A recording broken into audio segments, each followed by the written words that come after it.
Om Sahana Vavatu Sahana Bhunaktu Sahaviryam Karavavahai Tejasvinavadhitamastu ma vidvishavahai. Om Shanti Shanti Shanti.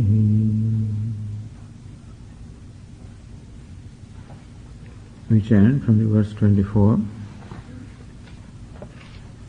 Brahmarpanam Brahmahavihi Brahmagno Brahmanahutam Brahmaiva tena gantavyam Brahma karma samadhina Daivameva pare yajñam Yoginah pariyupasate Brahmagnava pare yajñam Yajñena yopajuhvate Shrotraadinindriyanyanye Sanyamagnishu juhvate Shabdadin vishayananye Indriyagnishu juhvate Sarvani indriya karmani Prana karmani chapare Atma Sanyama Yogagnau Juhvate Jnana Dipite Dravya Yajnastapo Yajnaha Yoga Yajnastatha Pare Svadhyaya Jnana Yajnascha Yatayas samsitavrataha. Thus in these verses, Lord Krishna is describing various spiritual practices, some of the spiritual practices, and Lord Krishna calls them yajna because every spiritual practice involves some kind of an offering, basically offering in terms of one's own efforts, offering in terms of restraining some natural tendencies, offering in terms of the devotion. So every spiritual practice involves offering. It is the spirit of offering which is called yajna here, and therefore Lord Krishna uses the word yajna in a secondary sense. In the primary sense, the word yajna should be used for the fire ritual. In secondary sense, it is used in Bhagavad Gītā to denote any action that involves a spirit of offering. So verse 28 in fact described as many 6 different yajnas. Dravya yajnaha, those who make their offering by way of charity. Tapo yajnaha, those who perform tapas or penance or austerities in their life. Yoga yajnaha, those who are devoted to the practice of Ashtanga Yoga, Yama Niyama, etc. Swadhyaya yajnaha. Swadhyaya also can mean the study of the Vedas or recite of the Vedas. Like the thing that you the other day saw the priest doing, reciting the Vedas, that's called Swadhyaya also. Swadhyaya also means one's own branch of Veda. So here the word Swadhyaya means some people are devoted to reciting Vedas, reciting the scriptures. That also is a yajna. Some people recite, if not Vedas, other sacred texts, like Vishnu Sahasranama they recite, Bhagavad Gītā they recite, Ramayana they recite, Narayana. Many texts are there which have become very, very famous as purifying the mind, and so in different parts of India also, different texts also become quite, well known. So some of the people are just devoted to reciting things. So that is called Swadhyaya Yajna. Because reciting a text involves ultimately in some way revolving the idea of God in our mind. Because when you recite a hymn, for example, which describes the glories of the Lord, then the mind also remains centered in some way into the idea of God, and therefore it becomes a purifying practice. Jnana yajñasya, others are devoted to the study of the scriptures. There are many who just love to do that. There are those who just love to listen to tapes, love to study, they study Sanskrit and then they study the text and then study the bhashyas and all kinds of things. They enjoy that, love that. So there is also yajna, because person is ultimately offering his time and his energy in a commitment. And that also involves constantly dwelling upon or deliberating upon self. Therefore, ignorance or notions are constantly being offered. Yatayaha samsita vrataha. As I said in the morning, there are others who are devoted to performing vrata or various kinds of vows they take, and very severe vows they observe. So these are some of the practices. Continuing in the verse 29, Lord Krishna says, Apane juhvati pranam prane panam tatha pare prana panagati ruddha pranayama parayanaha. The others who are constantly practicing pranayama, the control of breath, that also is a spiritual practice. And this pranayama or controlling the breath also brings about antahakana shuddhi or purification of mind. So here Lord Krishna says, Apane jihvati pranam. So prana is the outgoing breath or exhalation. Apana is the incoming breath or inhalation. Inhalation is apana, exhalation is called prana. Apane jihvati pranam. In apana or inhalation, there are those who offer prana or exhalation is offered in the fire of inhalation. What that means is that they do not exhale. They inhale and hold the breath inside. So this is called puraka, filling the air inside the lungs. So you breathe in, alright, fill the air inside and do not breathe out. So breathing out is called prana. You are restraining breathing out, restraining prana. That means that you are offering prana into apana. Apana means breathing in took place and the breathing out did not take place. That can be described as offering prana, exhalation into apana, inhalation. What it amounts to is that they fill up the air inside. This is called puraka. Puraka means filling the air inside and not letting the air out. That's one way. Second says, prane apanam tatha apare. There are others who offer apana into prana, meaning that they breathe out all right, but do not breathe in, meaning that they empty the air from the lungs, but then do not let the air in. This is called rechaka. Rechaka means emptying. So puraka means filling, rechaka means emptying. All these are all various ways of controlling the breath. You see, the idea is that we have a natural rhythm of breathing, and we breathe X number of times in a minute, which may be 15 times, 17 times, 7 cycles of breathing are there if you do not do anything. So what the yogis want to do is, they want to control that. And therefore, so they restrain the natural breathing cycle. One way is that they restrain the breathing in, or they restrain breathing out, or next line is prana pana gati ruddha, restraining both inhalation, exhalation as well as inhalation, meaning not doing either of them. That is called kumbhaka. And so kumbhaka is totally restraining.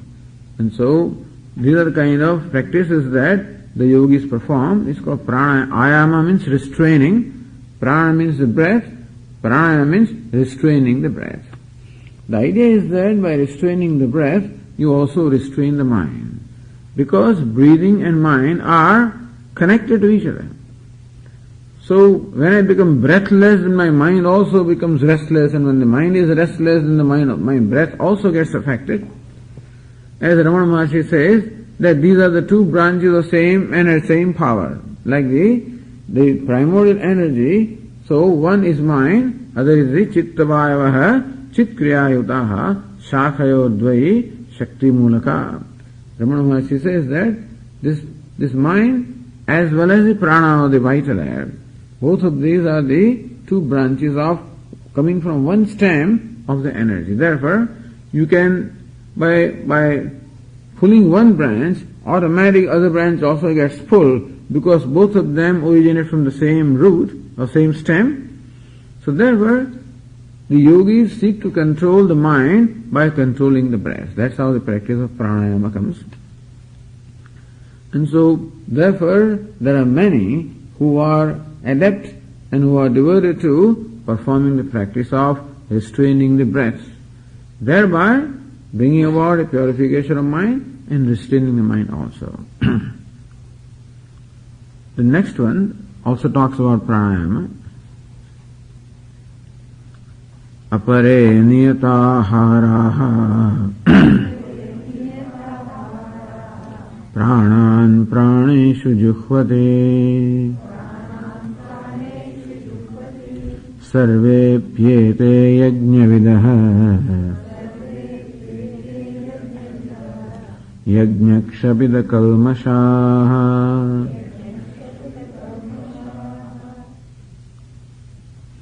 Apare, there are others, niyat aharaha, those who regulate their ahara or intake of food. So in any case, whenever yogis are doing this practice of pranayama or restraining the breath, there is always a restraint on the diet also. So the yogis always choose a diet and they always take very limited amount of food also. So niyataharaha, those who are restraining the intake of food, that applies to previous line also. So those who are performing pranayama, call it reshaka, puraka, kumbhaka, or pranan praneshu jihvati. So yogis in fact can gain such a control over their vital breath. Understand that this prana or vital breath is performing basically 5 different functions in our body, 5 physiological functions. They are called prana, apana, vyana, udana and samana.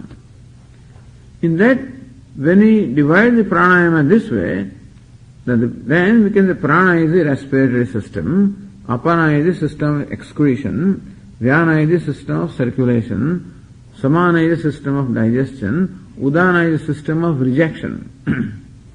So these are the 5 physiological functions and they are named as prana, apana, etc. So by restraining the breath or restraining prana, yogis in fact seek to gain control over all these physiological systems, and they can. And that is what is meant here, prana, praneshu juhvati. They conquer one prana after the other, meaning that they conquer different physiological systems, they gain control over them. So whichever system is controlled, you can say that is being offered into other pranas, and that way, pranan praneshu jihvati, they offer one prana into other pranas, meaning control different kind of pranas, different physiological systems. Lord Krishna just gives a sample here of the different kinds of spiritual practices performed by different seekers. I mean, there is and then common practices also that are being performed.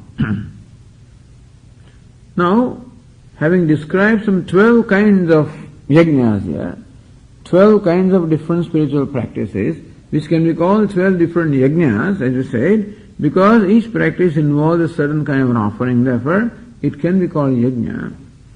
So, about all of this, Lord Krishna says, in the second line of this 30th verse, Sarve api ete yajna vidaha yajna kshabida kalmashaha.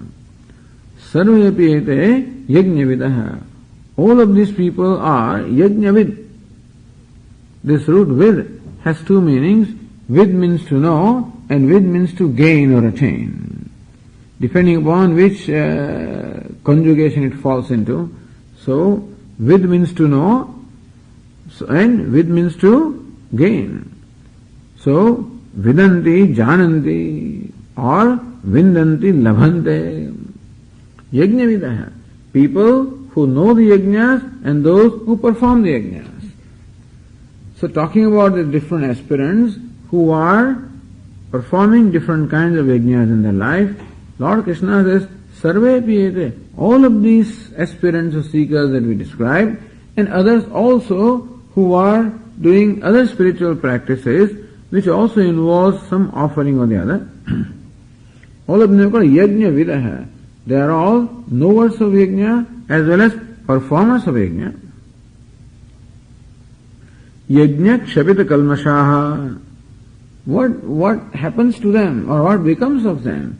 All of them become those whose kalmasha, whose impurity or the sin, kshapita, becomes removed or becomes destroyed as a result of this yajna. The idea is that as a result of these spiritual practices, which are performed without an expectation of any worldly gain, all of these practices can be performed also with a view of gaining some worldly or material benefit. Meaning you can do the dhanam, as you say, charity, and expect to earn some punya and go to heavens. And you can do all the practices also with some worldly end in mind, in which case it will not be called a yajna. It will be called yajna when these practices are performed without an expectation of any material or worldly gain. That means that only what we call a spiritual or a mumukshu, a person who is very clear about what it is that he is seeking. When it becomes clear to a person that what I am seeking is moksha,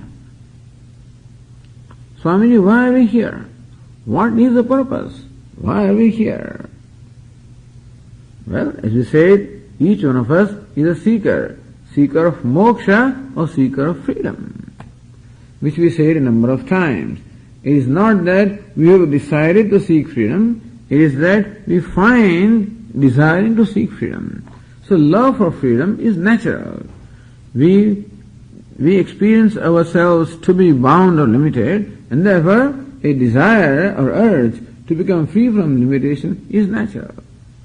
What is important? That way, everybody is a mumukshu, everybody is a seeker of freedom. However, important thing is to understand how can I gain the freedom. In fact, the people who are pursuing all the worldly ends also are seeking freedom. Meaning a person is seeking wealth or name, fame or power also because he expects that he'll become free or happy by gaining those things. But that is not the right understanding, unfortunately. The right understanding is that freedom is my nature, and therefore freedom or moksha is not something to be acquired, is something to be discovered, something to be known. This is important. That is what we call a real maturity of the mind. When a person understands that it is not by becoming something that I can become limitless, it is not by acquiring something that I can become limitless, it is by knowing the self which is limitless that I can discover limitlessness of my nature. Thus when a person gets converted or transformed from being a mumukshu to a jignasu, meaning the one gets transformed from being a seeker of moksha or freedom to a seeker of knowledge. So that is one important understanding. That's called vyavasayatmika buddhi. The second chapter, Lord Krishna said, vyavasayatmika buddhi ekaiha kurunandana. Hey Arjuna, this vyavasayatmika, this ascertainment or determination should come in the life. That what I am seeking is moksha, and that moksha is an already achieved fact, and therefore it can be gained by nature of the self, knowledge of self. That it is ignorance of myself and the various notions born of ignorance that are denying me the freedom which is my nature. And therefore, by removing those things, I own up the freedom which is my nature. Now, if knowledge becomes the ultimate goal that I am seeking, but then also we should understand that knowledge can be gained when we enjoy what we call antahkarana shuddhi or purity of mind. Therefore, first step is purification of mind, second step is pursuit of knowledge. This is how Lord Krishna basically explains the spiritual practice or a spiritual growth of an individual. How do you gain antahkarana shuddhi? How do you gain purification of mind? Only when you perform actions without expectation of, as we said, without expectation of ego gratification or sense gratification, when actions are performed in the spirit of yajna or offering. If all of this becomes clear, then alone it is possible for a person to perform an action as an offering, as worship, as contribution, not otherwise. Therefore, it must be a very mature person who can be karma yogi. Everybody can, just because one performs many karma does not mean he is a karma yogi. A karma yogi necessarily must be a mature person who has a mature understanding that purpose of karma or my actions or duties is to bring about inner purification. That my actions should not become means of increasing my likes and dislikes, but they should become means of getting rid of likes and dislikes. Then alone it is possible that a person will perform his actions in the spirit of yajna. Sarve piyate yajna vidaha, all of these aspirants who are the knowers and performers of yajna, meaning those who have made their life a process of antahkarana shuddhi, of purification of mind. Yajna kshavita kalmashaha, these yajnas, all these actions performed, all these practices done in the spirit of yajna or offering, it becomes means of inner purification, becomes means of removing the kalmasha, removing the impurities of mind. Therefore, the next verse then becomes relevant. Lord Krishna says, Yajna shishtamrita bhujah yanti brahma sanatanam nayam lokostya yajnasya kutonyah kuru sattama.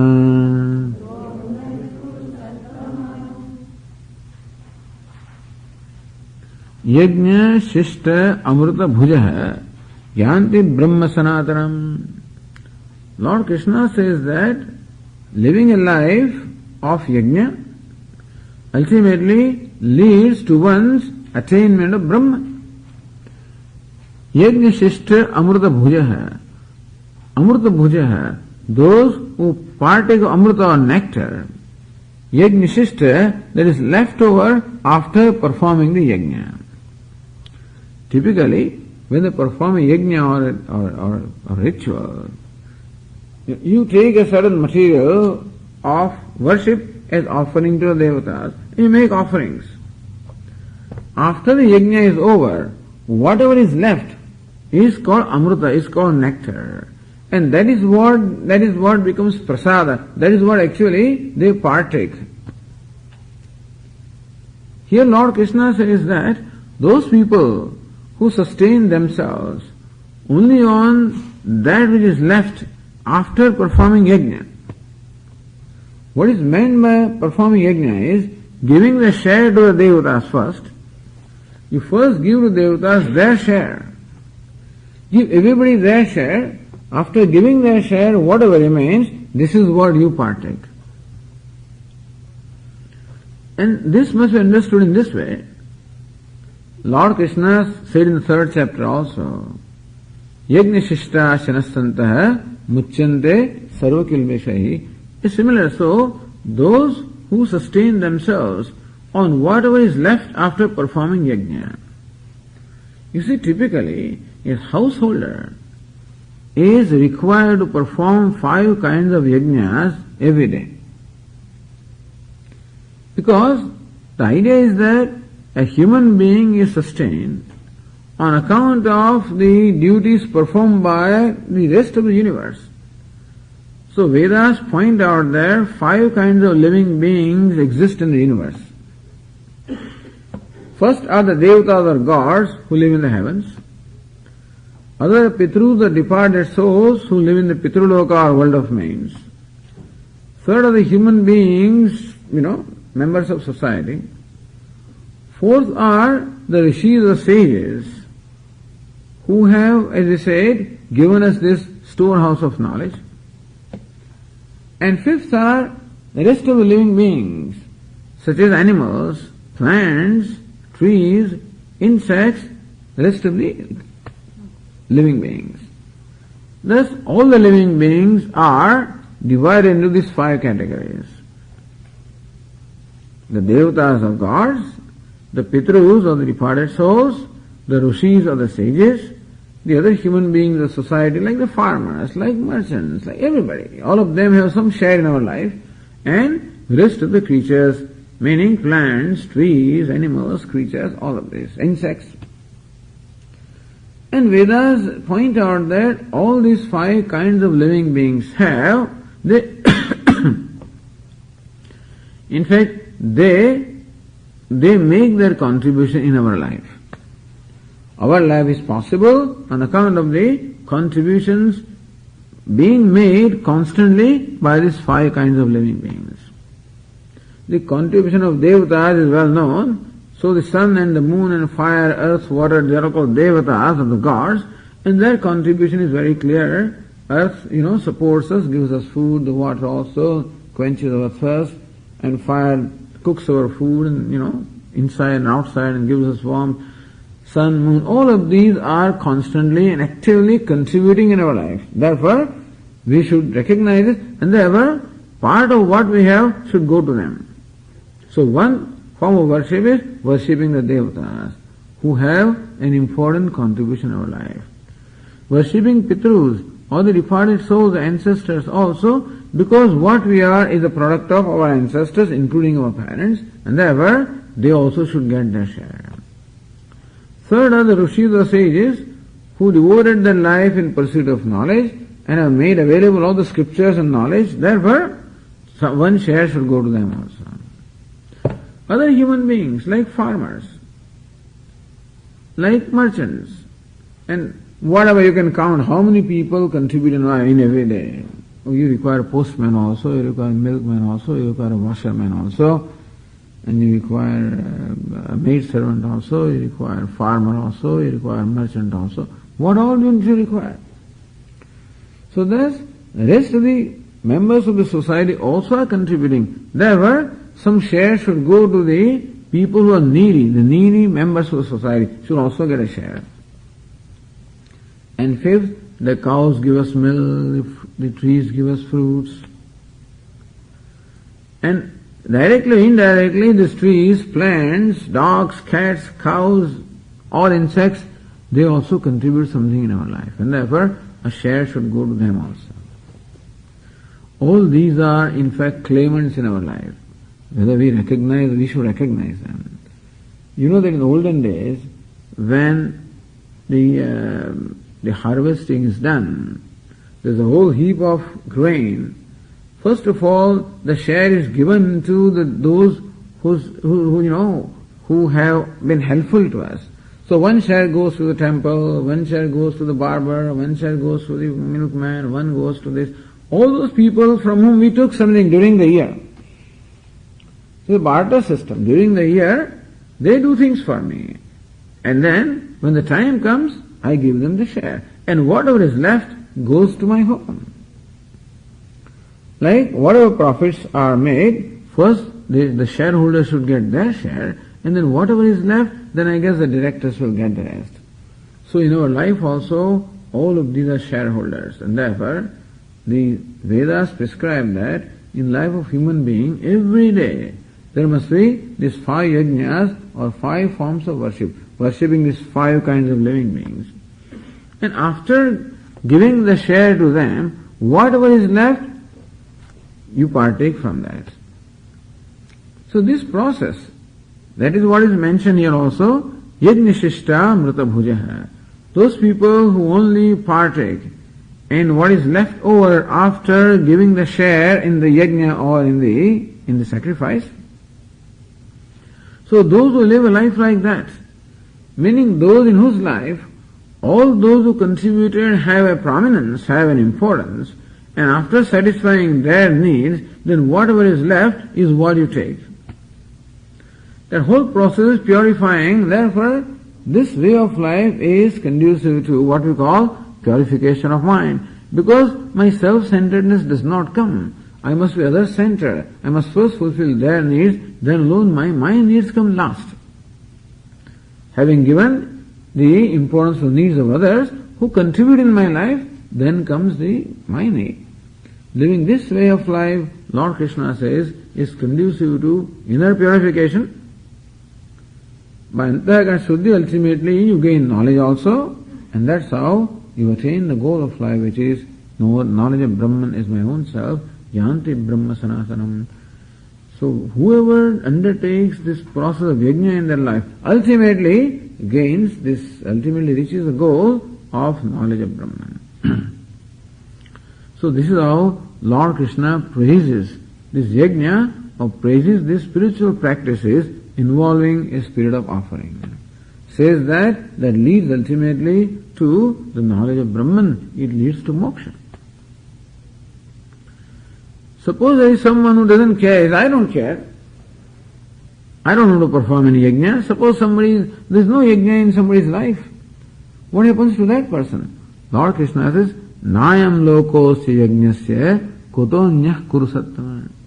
Here Arjuna, you tell me, ayajnasya, a person in whose life there is no yajna, a person in whose life there is no offering, there is no sacrifice, if the person is totally self-centered and therefore thinks of nobody other than himself or herself, for that person, ayam lokaha nasti, Lord Krishna says that person cannot enjoy the worldly pleasures while being here.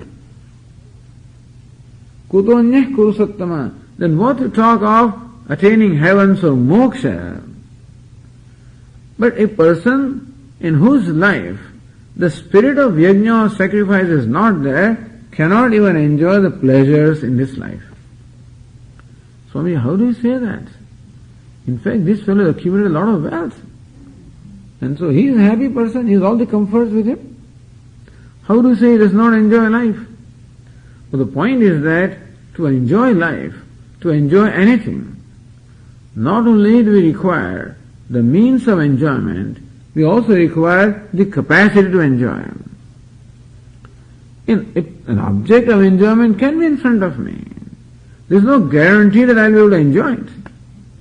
You can give me a gift of a nice CD, Swami, this is music of such and such musician, such a singer, fine. So, the CD player also is there, the CD also is there, even the time also may be there, and I play there also, then I doze off, because for me to be able to enjoy that, some kind of composure of mind is required. Even to enjoy the flowers, to enjoy the plants, to enjoy the trees, to enjoy birds, even to enjoy food. The good food can be in front of me, but my mind should be available to enjoy it, is it not so?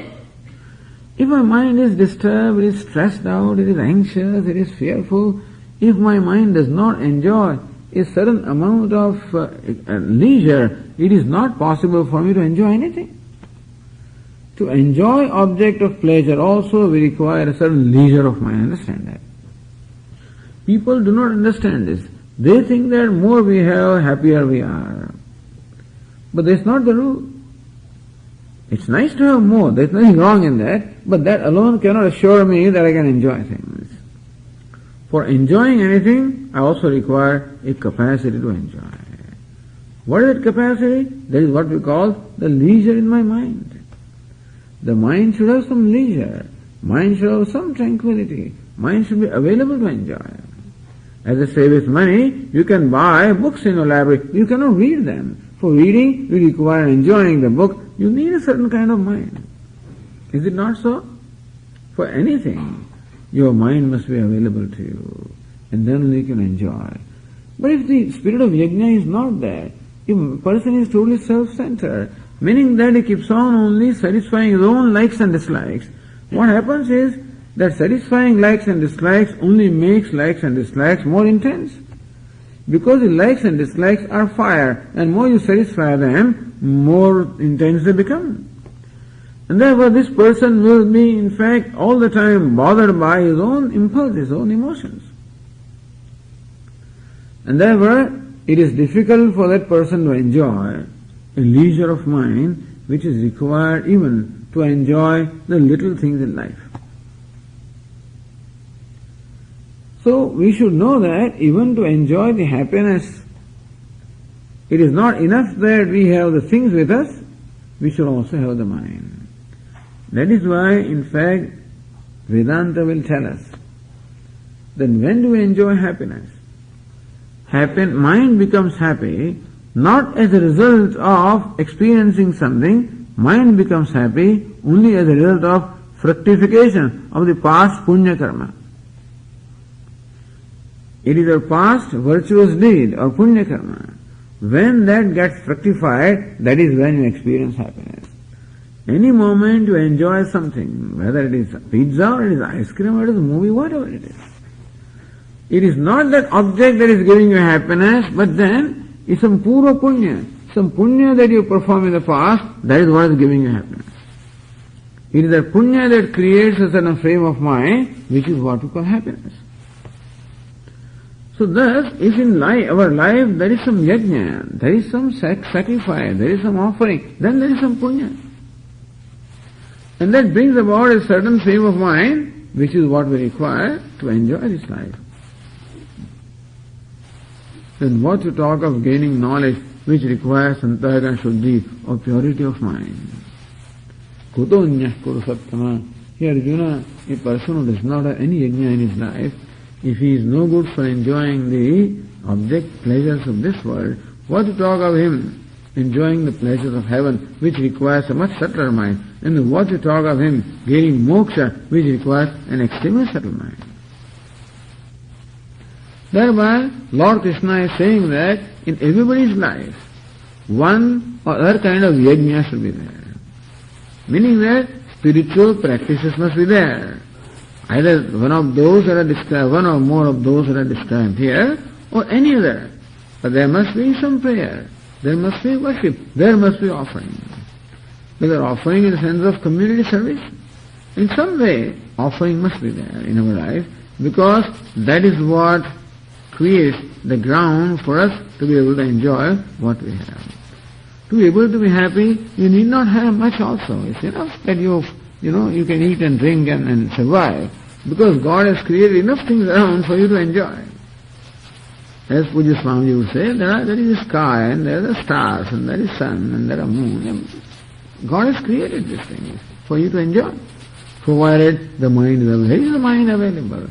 Even when you go for a walk on the back road, where is the mind available?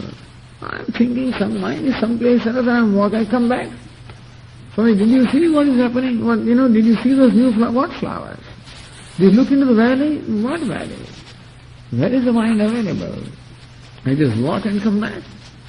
Things are there for me to enjoy, provided my mind is available. And so, yajna, meaning is an action performed in the spirit of offering.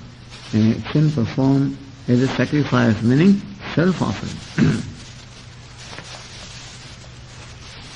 So when Lord Krishna described so many yajnas, is it a figment of imagination of Lord Krishna himself who called the spiritual practice yajna? Lord Krishna says, no, this is not my original thing, it comes from the scriptures. Understand, none other than Lord Krishna says that, In Bhagavad Gītā, in several places, Lord Krishna either clearly says or quotes some other learned people that this is what they say. Meaning thereby that this is not something that I have originated. not something that is conceived by my mind. I am just part of the ancient tradition, and I am telling you what is traditional. And what is meant by traditional is that it has proven its value. What is meant by traditional is that when something has proven the test of time, and so it has been recognized as an effective thing, that is what is called tradition. So Lord Krishna says, that is in fact what I am passing on. So next verse says that, Evam bahuvidha yajñāha vitata brahmano mukhe karmajan vidhitan sarvan evam jnātva vimokṣyase.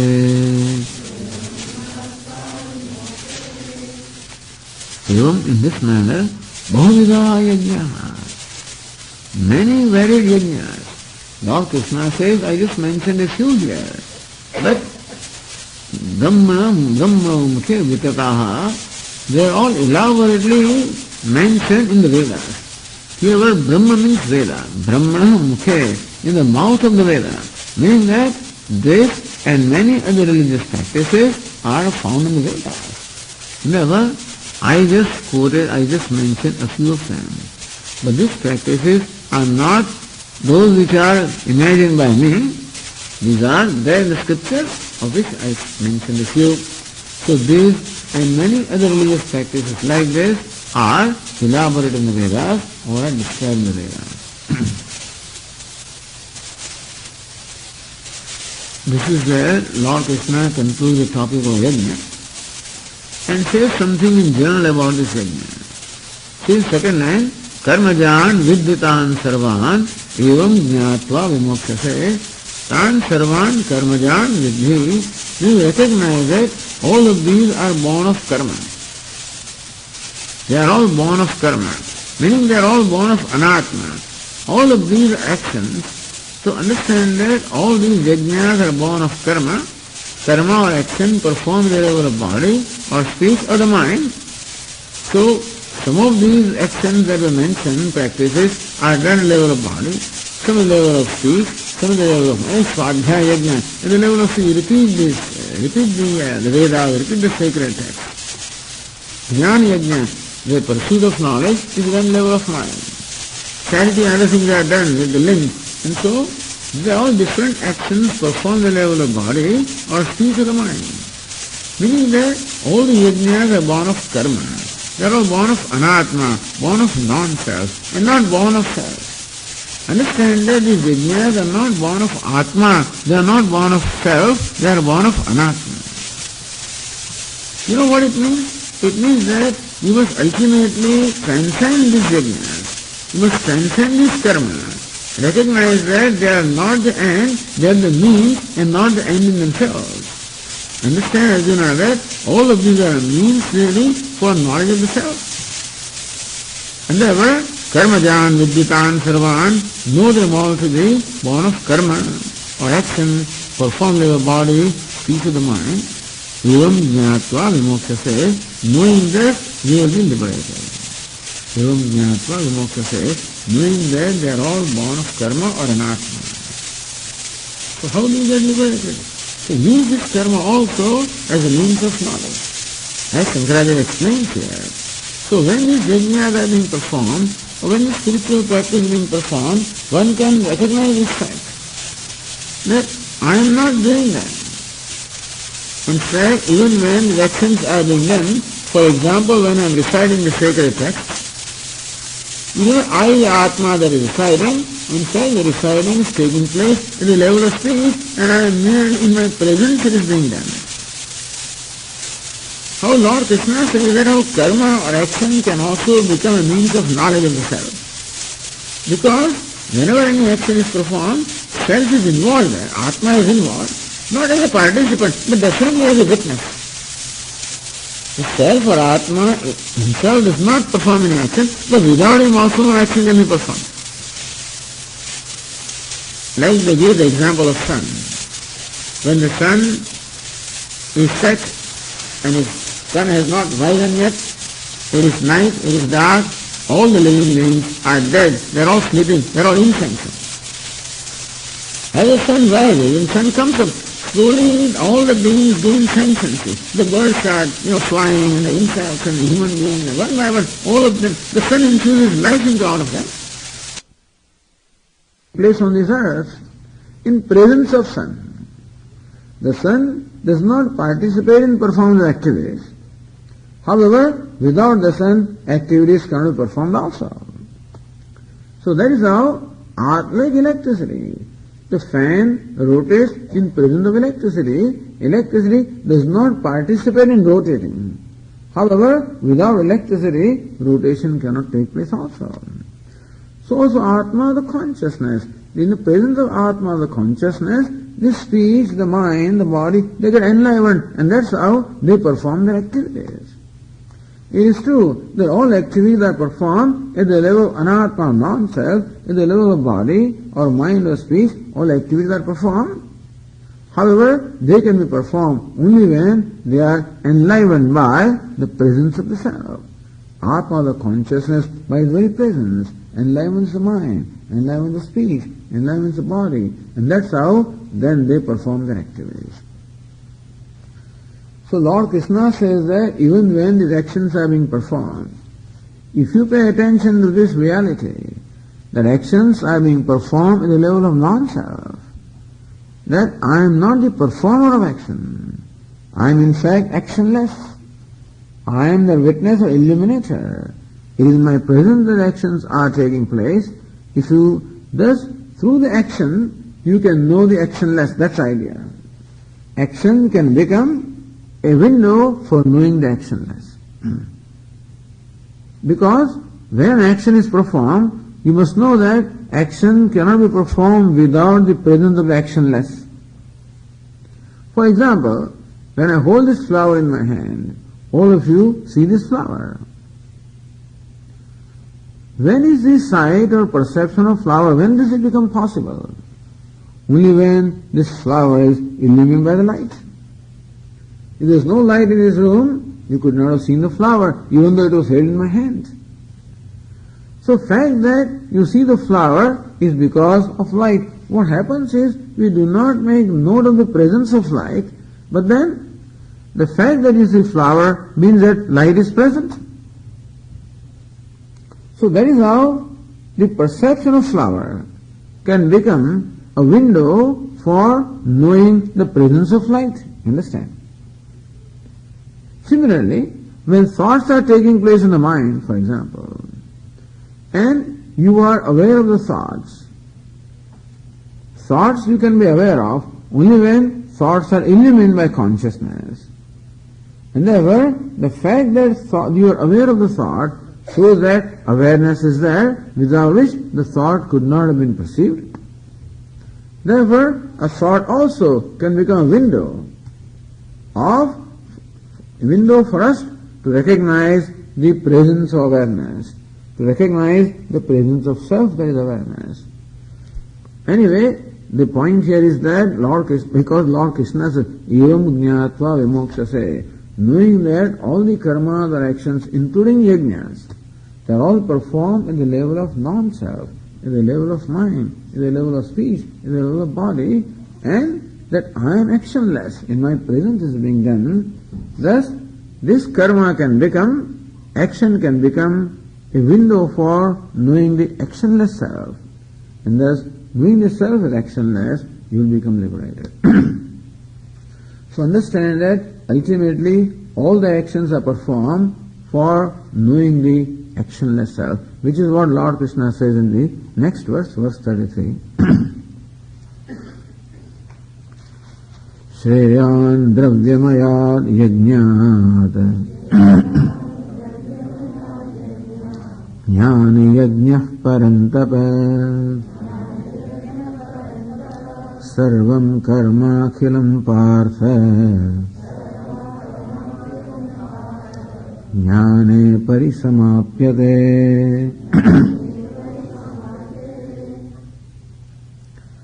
Shreyan dravyamayad yajñāt, he parantapa jnān yajñah. So dravyamayad yajñāt. So by the yajnas, or the religious discipline that are performed with the help of various materials, as I described so far, Lord Krishna says, Jnana yajna shreyan. The yajna of the sacrifice of knowledge is definitely superior. So understand how we talked about two kinds of yajnas just in the previous verse. We said that when a yajna or an action is being performed, at that time, if you use that action as an occasion to contemplate upon the actionless self, you understand? You can use the action as an occasion to contemplate upon the actionless self.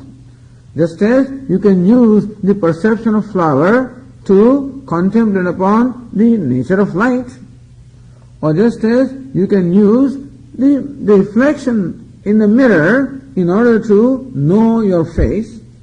Or you can use the various thoughts occurring in the mind as windows for knowing the consciousness of yourself. Similarly also, the karma or action also can be used as a window or a means for knowing the actionless self. That is called Jnana Yajna. So what is Jnana Yajna? The Yajna of knowledge. As I said, when you say this or when you see this fact, that this action is being performed in the presence of consciousness which is I.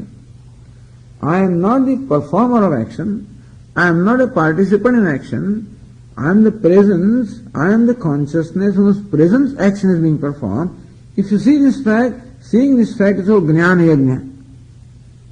Seeing this fact is called Jnana Yajna, the Yajna of knowledge. Because in that, the notion that I am a doer is sacrifice. In the knowledge of the fact that I am actionless self, the notion that I am a doer of action, that notion is sacrifice.